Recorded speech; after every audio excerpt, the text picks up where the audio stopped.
Hi everyone, in front of me I've got OUKITEL RT8 and let me share with you how to check for the software updates on this device.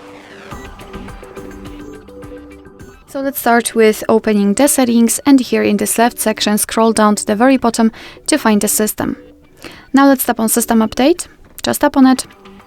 And I forgot to say that you have to make sure that you've got the internet connection. It is required for the searching. Here we can tap on check for updates, and basically you can meet two different scenarios. This is the first one where your system is up to date and there's nothing to download. The second one is where your device will find the update. It will show you the information about it, the name of it, what has been fixed, what has been added, security checks, etc. And all you have to do is to tap on download or install or apply, whatever, and after that your device will apply the update. Alright, so that will be all. Thank you so much for watching. I hope that this video was helpful, and if it was, please hit the subscribe button and leave the thumbs up.